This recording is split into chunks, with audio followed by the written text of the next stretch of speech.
Well, welcome back. It's been a while since we've kind of done something in this form. I think we're about 2 months. And as anybody notice anything different? Yeah, they noticed that we have half a set. Yeah. Right behind Ron, you see this set, this start of something. We are in our new office building with our partially constructed studio here. It's starting to come along, so we figured we should start doing something. Anyway, so thanks for joining us. Sorry we've been gone in this for a while. We are actually on Sundays. We've been doing a series called Majoring in the Minors, which is talking about the minor prophets. We're actually, as a time you'll see this video, we'll be done that for Sundays, but we thought we would carry on talking about some of these minor prophets through this format till around June or so. Yeah. June. So, so we're just gonna. If you want to look at some of the prophets we've already covered, you can go back to our Sunday morning stuff. I think they've been posted and whatnot, so you can take a look at that. But here we are going to jump into Micah. So Micah is one of the minor prophets. Just for everyone to be kind of caught up, they are found in the Old Testament. They're one of the last several writings in the Old Testament. These prophets of God were predominantly talking to the divided kingdom of Israel, which is the northern kingdom, and then also which consists of 10 to 12 tribes of Israel, and then the southern kingdom called the kingdom of Judah, which consists of the remaining 2 tribes that were in the 10 that are in the north. Judah and Benjamin. Judah and Benjamin. Often these prophets would be very covenant-centric for the most part in what they're talking about, especially when they're talking about, obviously, to the Israelite people. And basically, often when they're talking about the covenant, they're basically how Israel has not keeping they're not keeping up their end in that relational agreement. So we are to Micah. We're going to jump right in. So who is Micah?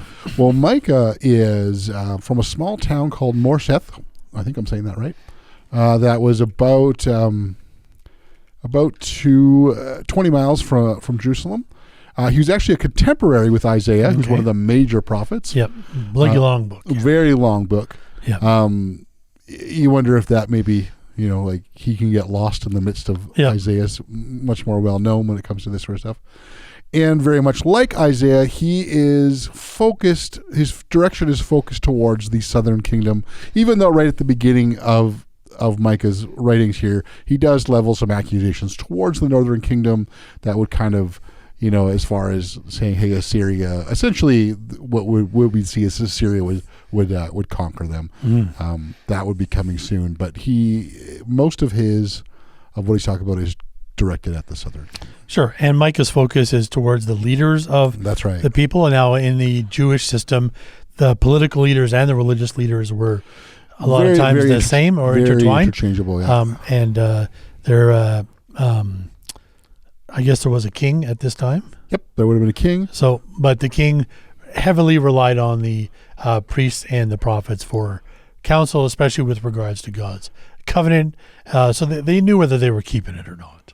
Well, I think they found some interesting ways around it, or at least they reduced it in a lot of ways, and so you kind of see that in the fact that even though Micah does talk very little bit about it, like Amos, even though Amos is talking to the northern kingdom when he talks about it, but basically he talks of how they're keeping all the sort of the rituals, all the practices, and God says to him, "Hey, I'm not a big fan of that because of what you're doing to the people." And Micah's kind of got a similar message. Yeah. He's, what we see here is basically that if you look, especially beside Amos with Micah, the message is pretty similar in that, they're both speaking towards the idol worshiping and all that sort of stuff that's happening, but they are really overwhelmingly focused on how these leaders are abusing their positions and how they're treating those who are vulnerable. So essentially they're using different ways to take advantage of the people in the country, Yep. particularly the poor and the vulnerable. They are the obviously the most affected. And Micah uses words like fraud, theft, greed, oppression, even heresy, and in this case, it was prophets giving favorable words of God. If you gave them the right amount of money, if you gave the right amount of money, you got a good word from God. So. And extortion, lying, and even murder. So the list is pretty long of how the leadership is either participating in or allowing these things to happen. Absolutely. Well, and the other thing the leaders were doing, they were rigging the courts. And so that everything would end up in their favor, and then at the expense of the poor and the vulnerable. Again, very similar to what Amos is saying to the happening in the Northern Kingdom. They're not really learning from each other. Which, again, I think just really can talk a lot about, the idea of what matters to God. In a lot of ways, you feel that Micah is repeating a lot of what Amos said to the Northern Kingdom. He's repeating to the Southern Kingdom. Mm-hmm. So they are rigging basically the court system in their favor, and this is actually in direct violation of the Torah or the law. There's actually things written in there, protections for the poor and the vulnerable. You couldn't sell family land out from underneath a person, even if they became in debt to you. Yes, even if or they're a debt poor. slave. Exactly. You had to give it back at some point. Exactly. And you couldn't just take their land. So land obviously was very important in that culture. And so God kind of guaranteed you would never lose your land. Yeah, absolutely. In the law. It is a provision put in there that brings a certain amount of care, and they're throwing that all out. And some people would say that maybe God doesn't like wealthy people, but that's not really what he's saying. Yeah, it's not so much about the wealth. It's basically that they're growing the wealth at the expense of the vulnerable. And I think that's really an important thing, to talk about. It's really, again, he's never coming against anyone just because they are wealthy. Yeah, it's how they are wealthy. So wealth is not bad, but how you obtain your wealth may be. Absolutely. And then I think Micah paints a very graphic picture here of what God perceives the wealthy people doing to the vulnerable. Absolutely. I mean, this is chapter 3, starting at verse 2 and 3. Oh yeah, he was. But you are to have a warning for the sensitive. Well, that might be it. He's related to cannibalism, essentially. Verse 2, chapter 3, verse 2. But you are the very ones who hate good and love evil. You skin my people alive and tear the flesh from their bones. Yes, you eat my people's flesh, strip off their skin, and break their bones. You chop them up like meat for the cooking pot.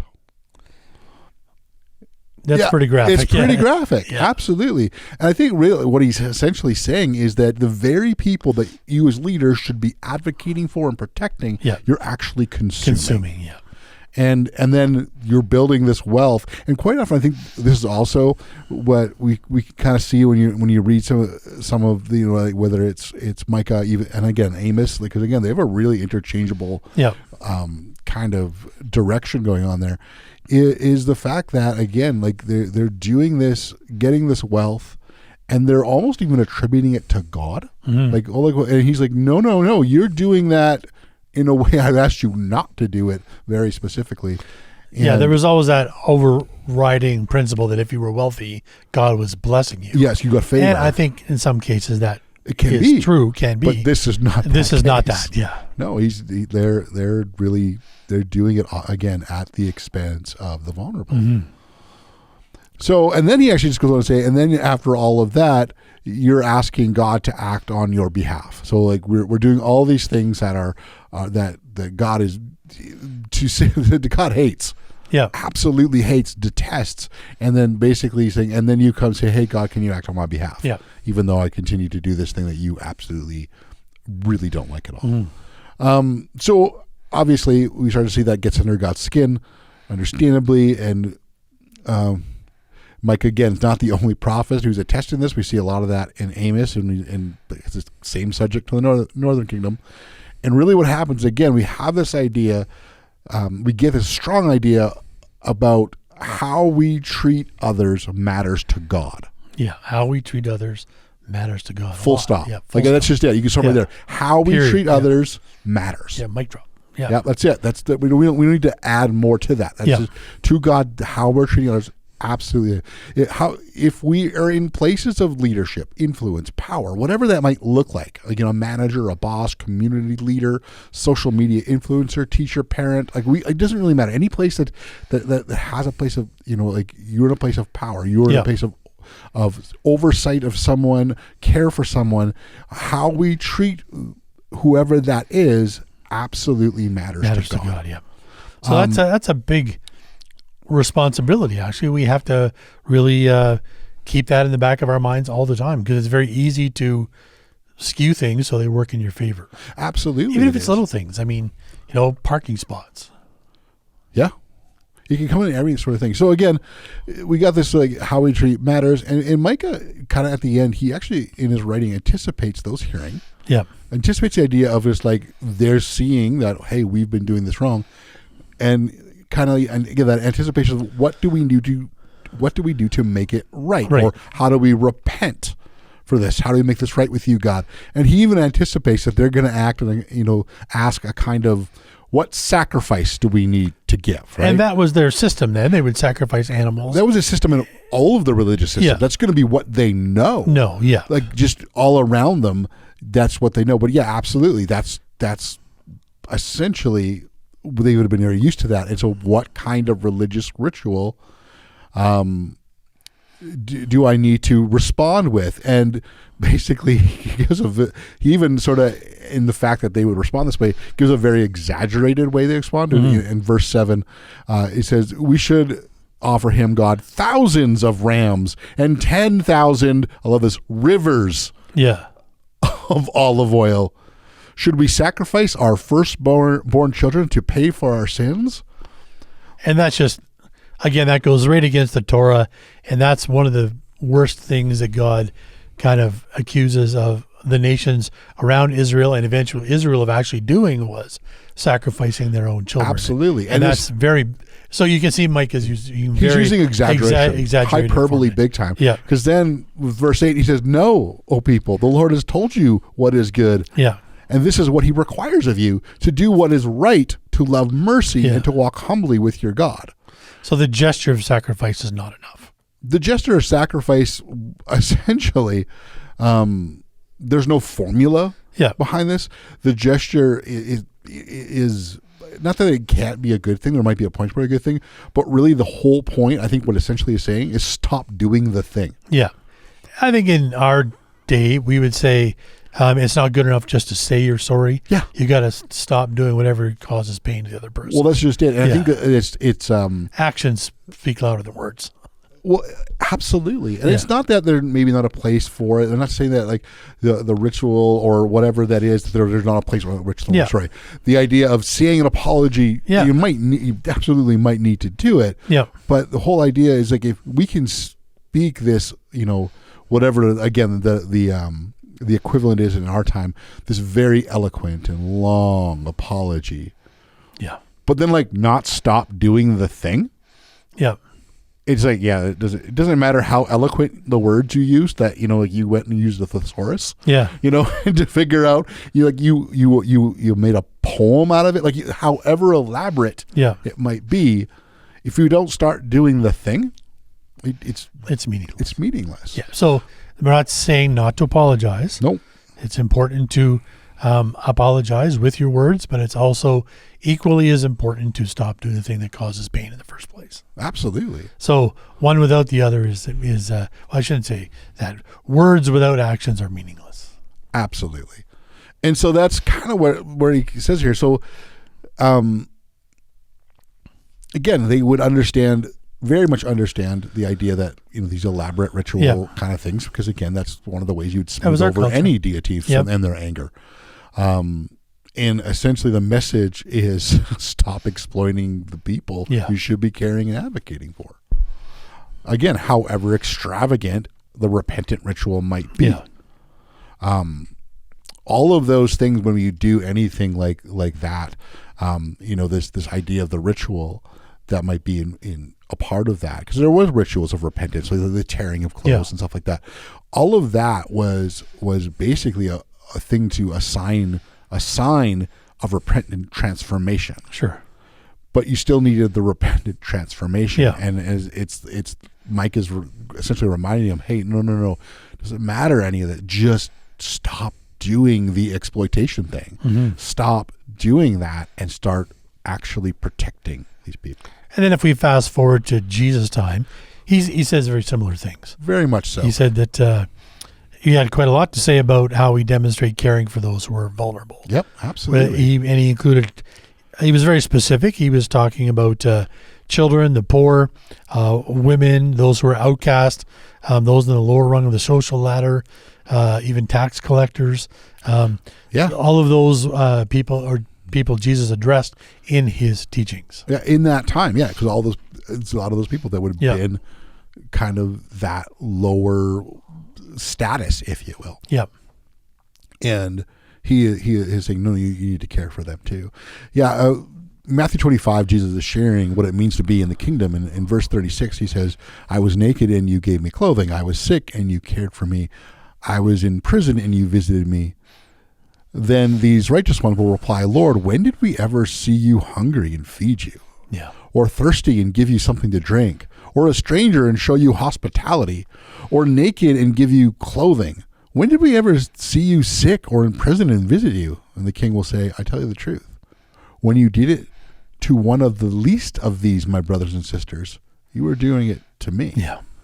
And it's coming to that thing. Jesus is talking about how we need to care for those who are vulnerable, whatever that vulnerability might be, and who are in a place of need.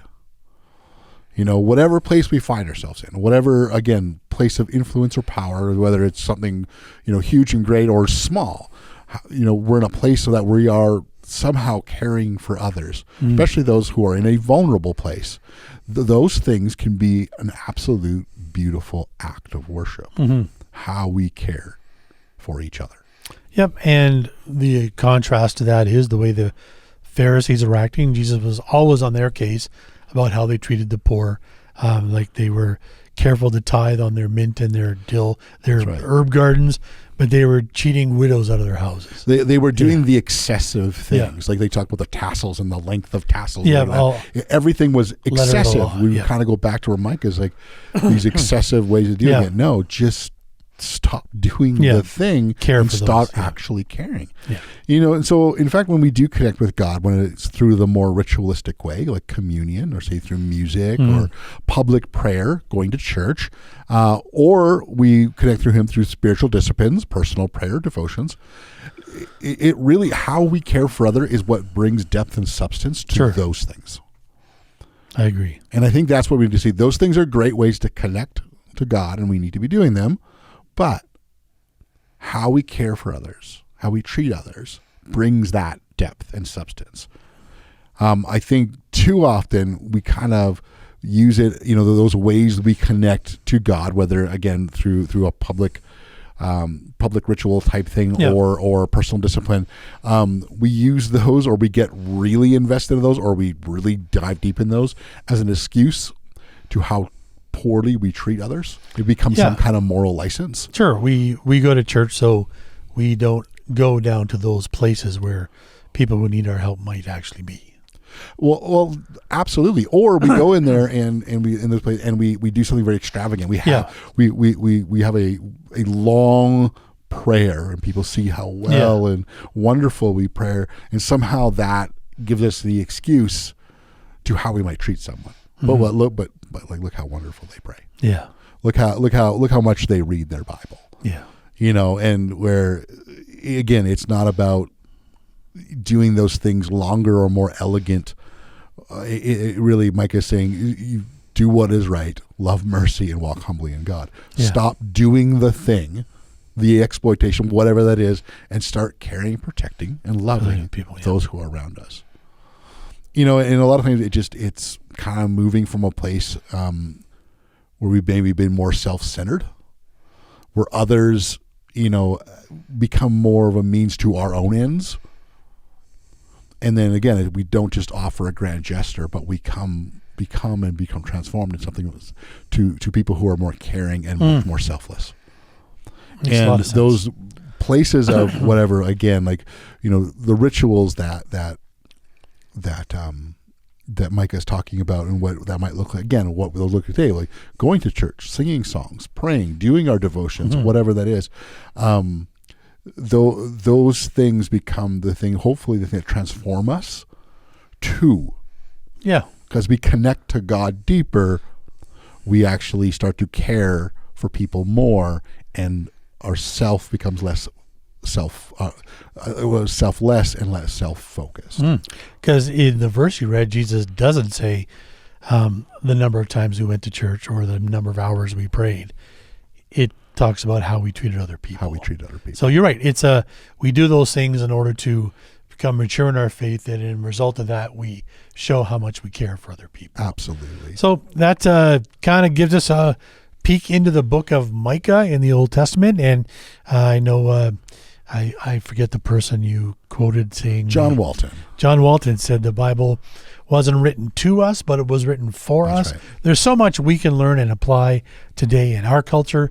And hopefully you picked up something that maybe you, without even thinking about it, we've taken advantage of certain situations or people, and sometimes it's become just something we do in the background and don't even think about. So maybe this week we can just take a look back at our lives in the past week and see where maybe we have done something that maybe we need to make amends for the people that we've have influence with. So I know it certainly gave me some cause to think. So thank you for joining us today. Please like and subscribe, and we'll be back with more of the Minor Prophets.